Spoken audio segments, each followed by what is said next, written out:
Welcome back, everyone, to the latest episode of Buying Local. I'm one of your hosts. I'm the original host, I guess, Mike Nelson, joined with Katherine Kressner, who I work with Kat, and Kat's going to be working herself into the podcast here more and more and more, and may even be taking over at some point. We'll see. So, yeah, hello everyone. Let's get used to this face. Or if you're an audio listener to this voice, I should say. That's true. Yes. If you're listening or watching, we do have this available, obviously, on Apple Podcasts, Spotify, and you can see the Zoom call. That's what we're recording on today. Sometimes we do it here at the farm. Sometimes it's Zoom, but I think we're kind of moving more into just a Zoom recording. And you can watch those on YouTube and on Rumble. So, and of course, all of our episodes and things can be found on glensfallsbusinessreport.com and saratogabusinessreport.com as well. So let's get to our guests because they're the reason why we're here. I'll let you guys introduce yourself, who you are and where you're from. Why don't you go ahead and start? I'm George Earl. I'm Executive Director of the Habitat for Humanity for Northern Saratoga, Warren, and Washington counties. And this is Fawn Montaigne, Director of Development. And same serving area. We get around to all of it, and we are both locally from the area, just, in South Saratoga. So it's a learning experience for us coming up here, but have been warmly welcomed, and meeting all the neighbors and people that we get to serve has been wonderful. Yeah. It's a very, at least I think it's a very friendly market that you guys have come into for sure. Oh, absolutely. Yes. I don't know about you. I've stomped around the capital region for 20 plus years in the business community and gone to all sorts of events and locales. And I do have to say that in my humble opinion, Warren, Washington, Saratoga County, they're just very, very friendly whenever you're out in the public, in the business community, events, all those things. So it's, I love that we get to live and work here. So. Yeah. Agreed. It's kind of new terrain for me. I've been in the Clifton Park greater metropolitan area for since 1988, but didn't spend that much time up in Warren and Washington counties until I took this job. And I agree with you. Everybody's been very welcoming up here. Yeah. Absolutely. And now, what did you do before? Immediately before, I was retired for 7 years. Prior to that, I retired from the corporate world, and the last thing I did that anybody would recognize locally is there's a company in Niskayuna called Environment One or E1. Yeah. And I was president of E1 until about 2013, and then E1 is owned by a large conglomerate called Precision Cast Parts Corp, and which is now owned by Berkshire Hathaway. So I went from being president of E1 to being a group vice president for the corporation, which meant I had E1 and 4 other companies reporting to me, 1 in Brazil, 1 in California, and 2 in the Midwest. Oh, wow. And then from that, they asked me to move to Seattle to run one of the aerospace companies out there. So I did that throughout 2014, decided I didn't want to move out there, had not actually left the Capital District, and then spent the next about 15 months still with PCC, but bouncing around running other companies temporarily while they searched for a new general manager, a new company president, and also spent time mentoring new guys in their roles at that capacity. That's quite the resume there. Yeah. Well, It's funny because I remember E1 years ago, probably, I don't know, 2010-ish. I was in the Sandler training program, and we had, and I'm trying to remember what the guy's name was. We had a guy from E1. He was a really nice guy. I liked him a lot, actually. could have been Walt Earn. No, Maybe. I think so. Huh. Yeah. It So was a long time ago, but yeah. So 2010, I was president of the company in 2010. Trying to think who that could have been. But I do remember some of our sales guys going through Sandler training. Yeah. That's great stuff. They're not a sponsor, by the way, anyone listening. Really believe in the product that they have. But so that you retired. So tell us a Yeah. little bit about that, and then I obviously want to bring how you ended up at Habitat and then Fawn coming in. But you retired 7 years. How Yep. did it get you off the bench? Yeah. Well, I mean, people said, "Oh, you must have been bored." I was never bored. I always had something going on. I played a lot of golf, spent a lot of time on Lake George. I did a variety of different volunteer activities. I was on the board at the Edison Club for 6 years. I was a mentor for Captain's Bridges Out of Poverty program for a while. Just a whole slew of different things.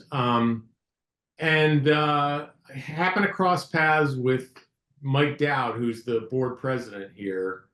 And he and I had worked together at Plug Power, so I don't know how long ago, but a long time ago. And he mentioned he was on the board up here and he was looking for people to join the board, and asked me to think about it. And that was in probably August or September of 23. And I said, let me clear some other stuff off my plate, and I'll get back to you. And then it was probably a month or two later, another gentleman who we worked with at Plug Power, who was on the board here, had the executive director role posted on LinkedIn. And I saw that and thought, you know what? Let me, if I'm going to do this, what if I go all in and, instead of just being a board member? So I thought about it a little while and went ahead and threw my hat in the ring, and then took a few months to wrap everything up. But I did kind of a soft start in December of 24 and officially started in the beginning of January of this year. Did I say 24? I meant December of 23, and then officially started January of this year. And then became obvious that I needed somebody to help on the development side.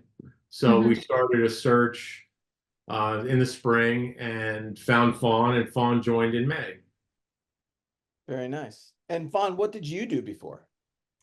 I've been in the nonprofit sector for a number of years, and immediately before this, I was a legislative liaison for Capital District Boys and Girls Club. Okay. All right. And you like the not-for-profit world? I don't know if I like it, but it definitely, I need a position with a purpose, and no matter what I do, I keep finding myself here, and I'm very appreciative in this role. We get to build homes for people, and it's, coming from nonprofit and human services in general, this is a nice section of the field to be in today. Yeah, absolutely.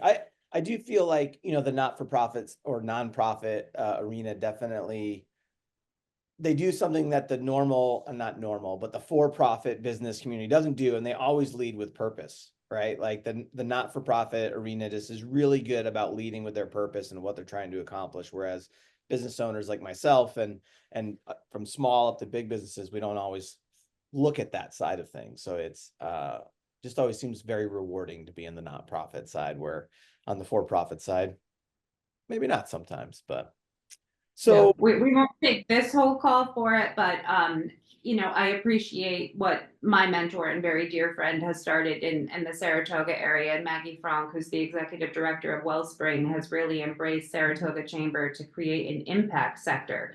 And really move away from the term nonprofit and really embrace what we do. And it's the impact sector, and we are a social impact organization. And I think that really helps poise us for where we're going forward as our Habitat affiliate, and how we are going to be able to make an impact and serve. Yeah, I love that. That's Yeah, so let's dive into that. So what you're doing, because I know that, obviously Kat and I have had the privilege of some other conversations with you folks about what you're doing and some of the changes, but I don't know that a lot of the general public knows about some of the changes that Habitat's been making, obviously for the better, or I think for the better anyway. I guess you'd be a better judge of that. But what can you tell us about kind of how, the mission? I don't know that the mission's changed, right? You're still building houses for people, but Homes, Right. community, and hope is our mission with a vision that everyone deserves a decent place to live. Mhm. How we're doing that today is different. It's different, right, right. So help us unpack that a little bit. What does that look like now compared to what it looked like before? I'll take a stab at that. So in the past, when you say Habitat for Humanity to people, I think they immediately go to what I call the barn raising model, where everybody got together and the hammers were swinging and the 2x4s were going up, and Mhm. the new homeowner would be there as part of it to build the home. And it was through that combination of lots of volunteer labor, probably some donated materials, et cetera, that was, they were able to keep the cost of the home down low and get, the homes were not given away. They were purchased by the homeowner, but they were kept affordable enough that they could carry that mortgage and be successful as homeowners. Um, Nowadays, there's still some of that goes on, but it's not nearly as prevalent. And our role is more of finding funding sources, grant sources, down payment assistance, those sorts of things for the homeowner, and then doing our best to keep the cost of the home down through, whether it's maybe donated land or we're exploring modular builds where the homes are built. They're still lumber construction stick built homes, but they're being done in a factory, which has lots of ancillary benefits, and they're still a very quality product, but there's less on-site labor needed. Still some opportunity for volunteers to participate, but that seems to be given a lot of things in the community and in society these days, an aging volunteer workforce that had the skill set to be able to build homes, those sorts of factors, where we're having to get a little more creative on how the homes are produced. And one other thought is, another thing we're looking at is more multifamily, whether they're condominium buildings, those sorts of things. Still for purchase, Mhm. not rentals, but for purchase. But again, another way to keep the costs down and try to impact more families in a given year. Yeah. Did you guys do one with Peerless at some point last year or the year before? There's it's actually an apartment building. It's a little bit of an anomaly for Habitat, but we do own 2 buildings in Glens Falls that were purchased. They each have 5 apartment units in them. And Peerless, as I understand, this all predates Fawn and myself, but the Peerless was involved in renovating those properties before they went into the rental market. Gotcha. We do some work with those guys here and there. And so I remember something kicking around in my brain about Peerless doing a project with Habitat, but I couldn't remember what it was. And Yeah, I'm sure that's what they're referring to. so a question I had when you're talking about kind of some of the new how you do things, what do you think like the biggest obstacle is that you're running into with this kind of change of method of operation for you? I don't know that it's truly an obstacle. I can't say anybody has turned us down because of it, but I do worry a little bit about maintaining the excitement around Habitat when we don't have as much of that volunteer opportunity. And people really like that idea of doing build days and coming as a corporate team and putting a day in. And I do have some concern that as we have less of those opportunities or fewer of those opportunities available, that people maybe are less inclined to support us versus some other nonprofit. But there's still lots of reason to support Habitat. We're still doing, the end result is still the same great objective of getting a deserving family into a home. And what does that selection process look like? I know that we had kind of touched on it a little bit when we had chatted previously, but I think a lot of people are always curious about that, right? Because they don't really know how it all works or how people are selected? Like, what can you tell us about that? Well, so we target families that are in between 50 and 80% of the area median income. They need to be able to put down $2,500 as a deposit or as a down payment. And then demonstrate that they can get approved for a mortgage and have the ability, the income to be able to support that mortgage. We're careful that they are not committing more than 30% of their gross income to whatever the principal, interest, taxes, and insurance roll up to be. So there's that's part of our work, is making sure that they fit in that 50 to 80% window, but then are also capable at the end of the day of being successful with whatever mortgage they end up taking on.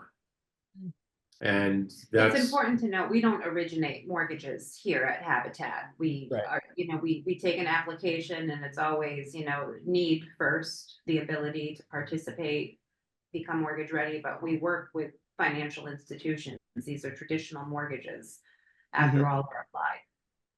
Yeah.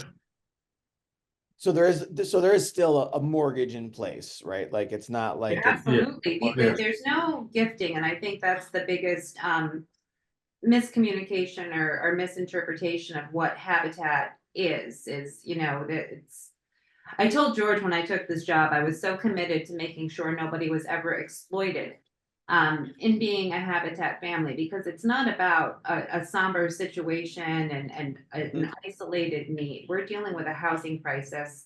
Saratoga Chamber just put out that the average home price of a house in Saratoga is $440,000. Yeah. If you're a postman and you marry a teacher, how are you going to afford a home? I mean, we're talking about, just decent, affordable inventory for people who are already working towards it. And so much has changed that there needs to be some solution. And we are very much aligned to be part of that solution today. Yeah, no, I when we talked about it previously, it's crazy to me to see what homes cost right now, even compared to just 5 years ago or 10 years ago, right? Like, huge changes. And then to look at, like, I started out my career in business as a loan originator, right, at a mortgage brokerage. So familiar with, debt to income ratios and the things that are necessary to put a loan together. And to think that, like, even if you go with like an FHA where you can get like a 55% of your income you can use towards your house payment, like for the Saratoga County, with the stat that you put out there, like, what does your income have to be in order to afford that house? And how many people meet that criteria? Like, it's insane to me. Like, and where are all these people going to live that don't meet that criteria? To your point, the postman or woman or the school teacher, like, it's crazy. It really is a huge problem. So yeah. And we're only part of the solution, but we do have a target audience that we're trying to help. Yeah, and locally too, which is obviously something that we really are all for, right? Is local people and local families and local communities and helping everyone out locally as much as we can.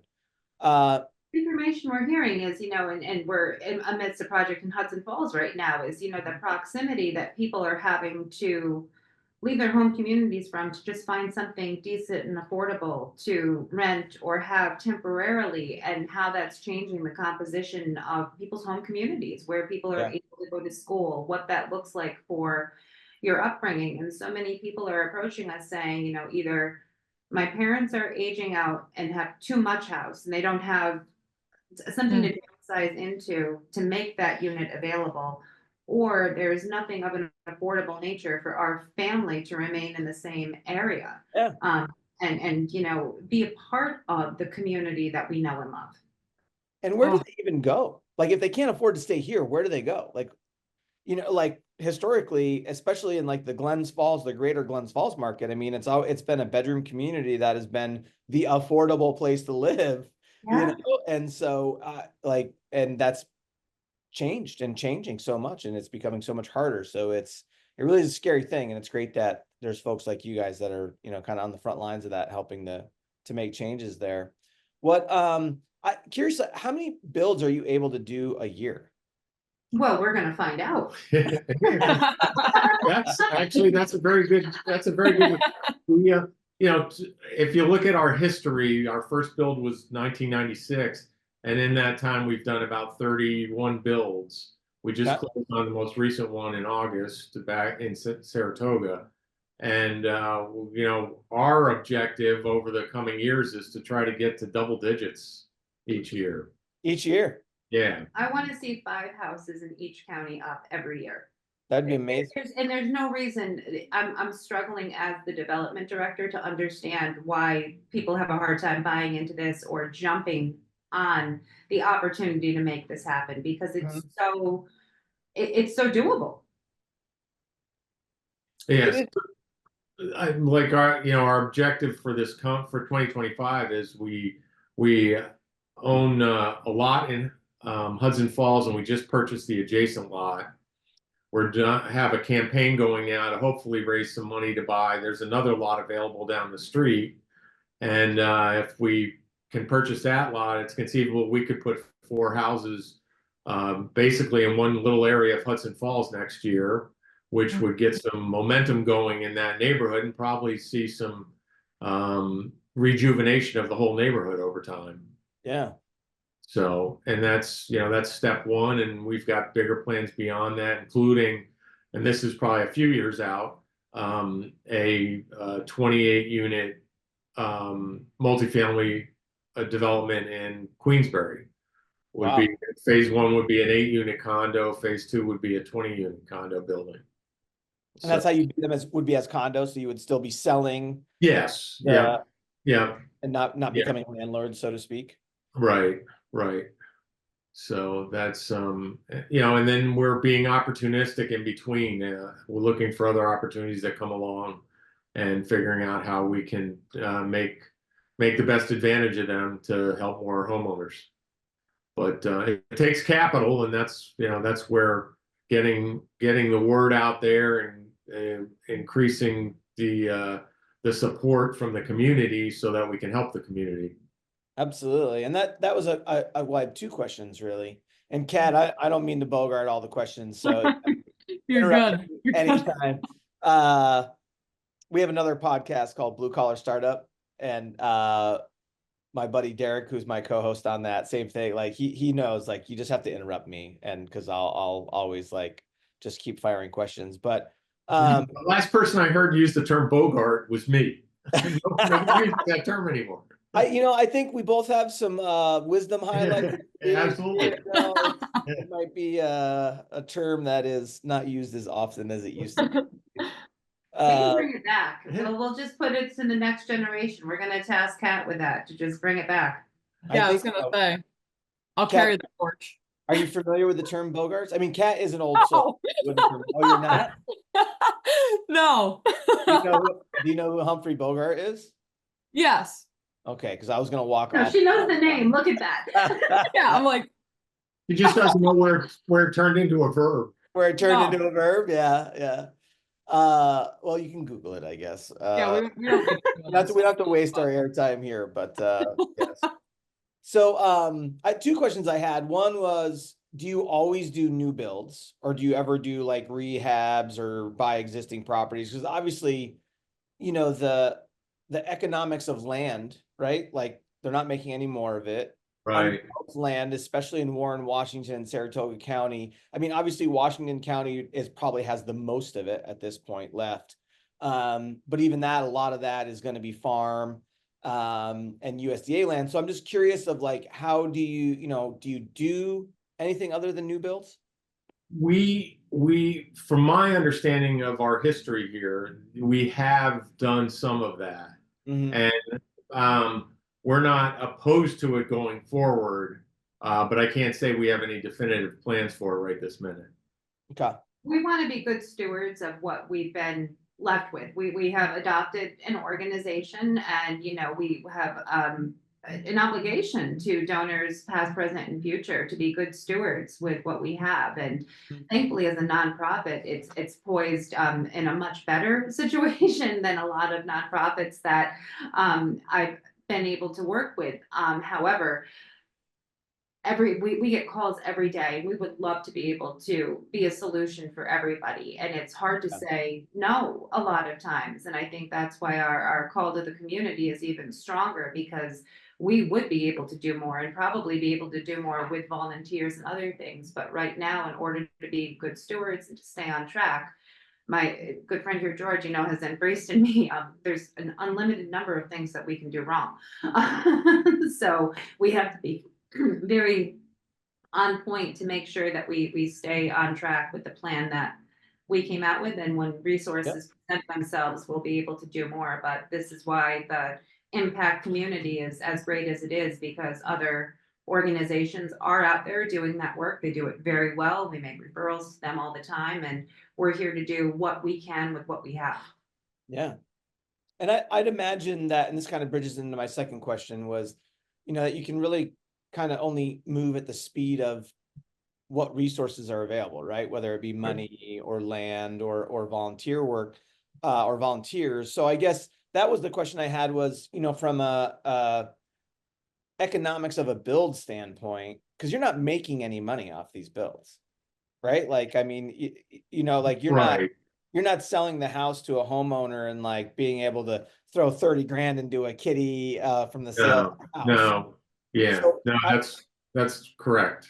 So let's help the listeners kind of understand and help me understand, like what that looks like realistically in order to fund builds and be able to do the work that you're doing. Like, what does it take? Like, how does it all happen?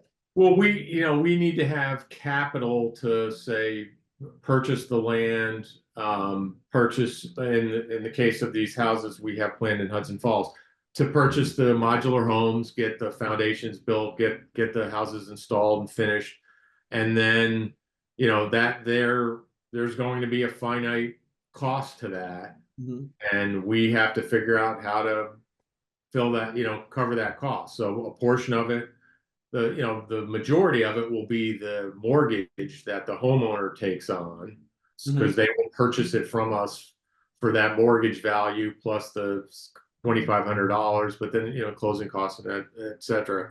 So if it costs us more than that, that's where the various grant funding and community donations, et cetera, come in to fill that gap. And in some cases, we will do a what we call a silent mortgage.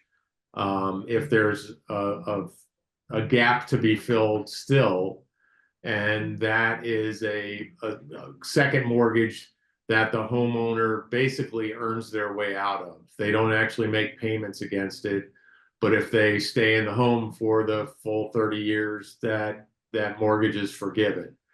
And if they happen to sell it after, say, 10 years, then we recover some portion of it on a prorated basis. Yeah. What a gift.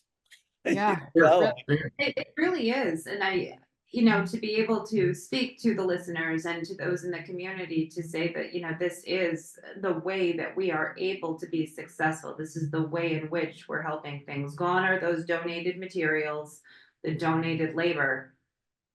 Families are so close to being able to attain that mortgage and coming up, just, this much short. And that's where we're able to be the solution and, get them to that place of permanency.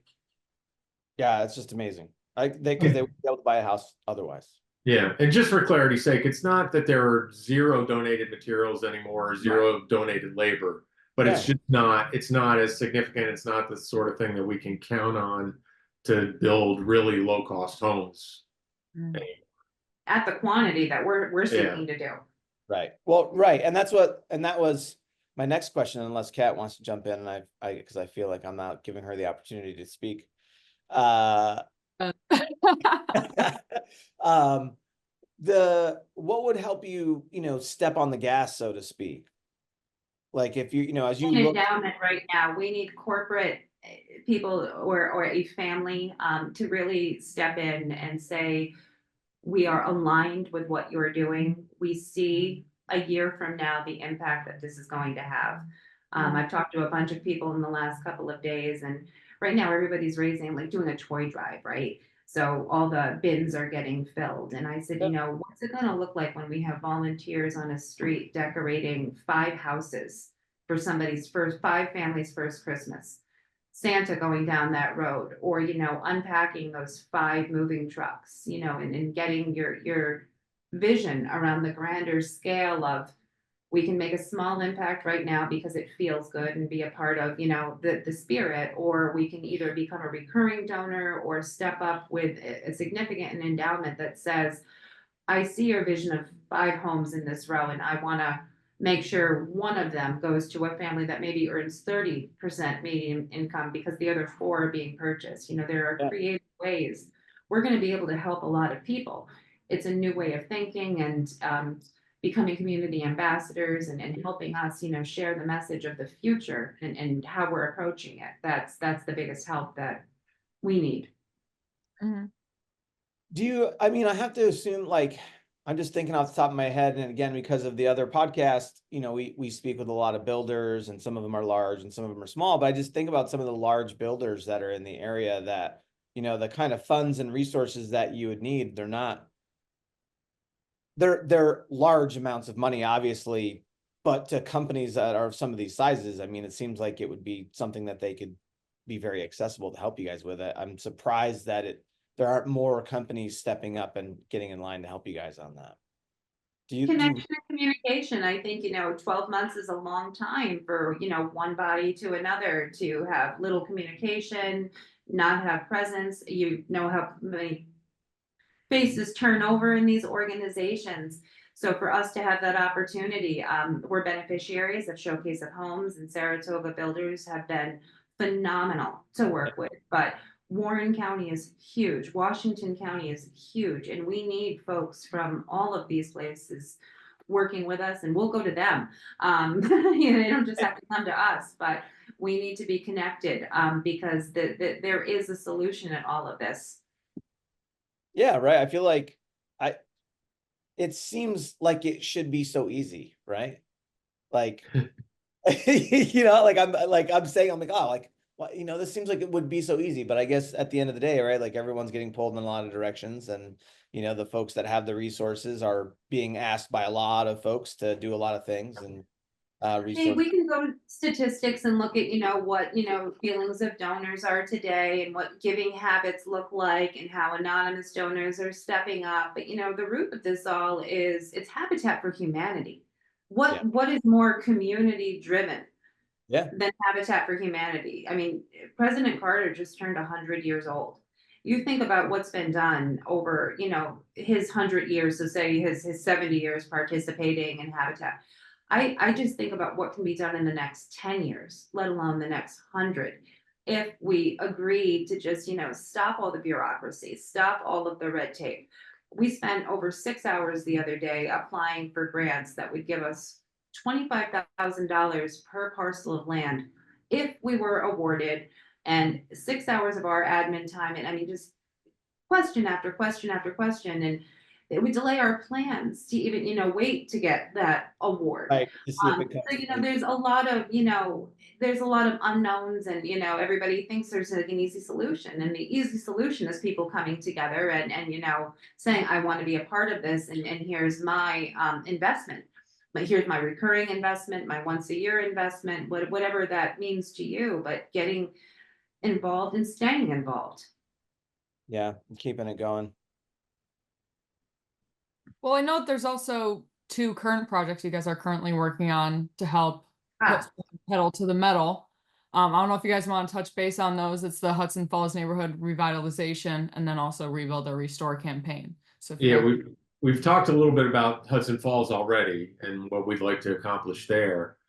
But the Restore is really vital to our mission. Right now, the Restore is our source for recurring revenue, and they, you know, it's very much a for-profit business, but every cent of profit goes to the affiliate to carry on the mission of building homes.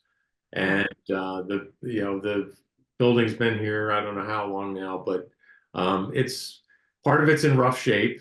and part of it needs to be knocked down and rebuilt. And that when we do that, we intend to expand it to increase the floor space so that we can sell more goods.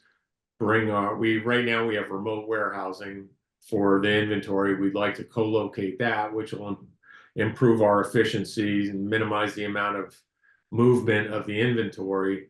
But it'll also give us the opportunity to put in what we hope will be a community room that we can use for our own educational programs for basic financial literacy and for new homeowners to understand mortgages and maintenance and all that sort of thing. And then we also, as part of that, in kind of a sequenced process, would clean up or rehab the rest of the building and improve the storefront and parking, and in the hopes of drawing more people in. A lot of people drive by and don't realize that anybody can come shop here, and there's a great assortment of product here, and it's much of it is new. The rest of it is lightly used. And we're actually pretty particular about what we accept. And besides the product you see on the floor here, we also have an Etsy store that we use for the smaller, more valuable goods that people donate. And there's a lot of very interesting things on there. We ship all around the country. We also have the online store for things that aren't seen in the warehouse or in the showroom, but are available for local pickup. So it's the lifeblood of our affiliate, and we have a lot of great, besides our staff, our permanent staff, we have a lot of great volunteers who help out every week here at the Restore, and we're very appreciative of their time. Yeah, definitely another way to help out in the community there for sure. I mean, I know Kat and I went in to Restore, was it a month ago? Yeah, around 2 months ago, I want to say now. Yeah. It's been a bit. It's been a minute. Time's flying. But we went in there. I gotta tell you, they're like, my wife and I have been getting into really buying like older furniture and like estate sale kind of stuff. I shouldn't say it that way because it makes it sound like it's old and beat up, but like just there's a difference between the furniture they make now and the furniture they made 25 Sure. 30 years ago. Yeah. And we are really enjoying the craftsmanship of the older stuff. So we've been on this big kick, and I walk in the Restore and I'm like seeing these like beautiful dressers that I've still been, if we hadn't just bought dressers from someone off a marketplace, I was like, oh, those would have been perfect. There's some really nice stuff in there. I will say that I had no idea before walking in there that it was. I definitely had the wrong idea of what the Restore was and the kind of things that were in that store. There's some really great furniture in there. Yeah, And everything from furniture, home goods, small appliances, and then there are construction materials. We get cabinets, we get doors and windows that are donated. And I should do a shout out to Curtis Lumber and our other, Lowe's and Home Depot, who are also regular donors to the Restore. And actually, go ahead. Arnoff is another great corporate supporter of ours, with a steady stream of pretty much weekly donations from Arnoff. That's amazing. And where do the donations come from? I know that we're going to have those guys on here at some point talking about it, but Arnoff actually they ship for several furniture retailers, and in the event that the retailer ships the wrong thing, typically they, rather than have them send it back, they'll have Arnoff sit on it for a period of time and then either donate it or discard it, and Arnoff chooses to donate it to us. So there's a lot of what you see as new furniture here that oftentimes is the source of it. Wow. I actually was just at an event, weirdly enough, at the Arnoff warehouse. It was like a 1920s holiday party kind of thing, and I met a gentleman there that actually, they do some sort of clean outs, but I think that they donate to you. I'm trying to remember what the name of it was. It was like green something or Oh, other. green, yeah. Clean green. Yeah, yeah. Yeah. He started telling Yeah, me what they do. he's another great supporter. Yeah, well, that's it was Yeah. funny because he started telling me what he did. And I was like, oh, I'm like, do you know these guys? And he's like, yeah, we bring stuff to those guys all the Yeah. time. So I was like thinking what a small world it is. So that's really cool. And the Restore will also do estate cleanouts if anybody is in need. There, all the information is on the website, but it's a great service that we offer as well. You know, that if anybody's lost somebody or, you know, had the experience of having to do an estate cleanout, it's very nice to have a box truck and some help to come and take that stuff off your hands. And Yeah, that's nice. Yeah, it can be very overwhelming for sure. Trying to figure out what to do with all that stuff. So Yeah. I know we're getting short on time. Kat, was there anything that we forgot to ask? I think we did a pretty good job covering everything. Yeah. Guys, was there anything that you hoped I'd ask that I didn't ask? I don't think so. We're right now we're a team of two, and we take our stewardship role of the resources that people share with us very seriously, and we're busy, scanning the landscape and figuring out, what resources do we absolutely need to add in order to accomplish the mission, and try to stay as lean as possible in terms of operating. So we're working hard to get the job done, but very much appreciative of any and all support that comes from the community. And we're here. I'm eager to connect with donors who have worked with the previous administration. And if anybody's curious as to what our current and future plans look like, I encourage them to reach out directly. I'm making a lot of calls myself for the folks that we know, but we're here. We're here, probably more than Monday through Friday a lot of times, but I'm constantly in contact, and development at Glens Falls Habitat is my email directly, and I'm happy to talk with anyone at any time about how they can get involved. Likewise, I'm an executive director at glensfallshabitat.org, and happy to engage in conversation with anybody about our mission. Awesome. I actually, as you were saying that, I just clicked in my head to someone. I'll send you an email, Fawn, to see if you're already connected with this person.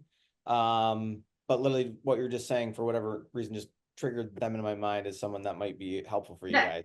Mike, but that's how it works. When you're having that moment, or if somebody else, or if you're adamant, they call us, please connect us. That's how we're going to make these things happen, because I could have an unlimited marketing budget, as this all too well, but attraction over promotion and word of mouth is always the way. Absolutely. Well, guys, thanks so much for coming on and talking about what you're doing. We really appreciate it. And, hopefully the listeners that are hearing this will hear it as a call to action and connect with you and reach out and offer some support. 'Tis the season. That would be excellent. Yes. Right. Thank you so much. Absolutely. You're welcome, Kat. Great to see you you guys. on Buying Local. Thank you guys for being a part of my first episode. This was really great. A lot of great information out there. I'm super happy for you guys, super excited for you guys. So we'll make some stuff happen for sure. Excellent. Thank you. All right. Thanks, guys.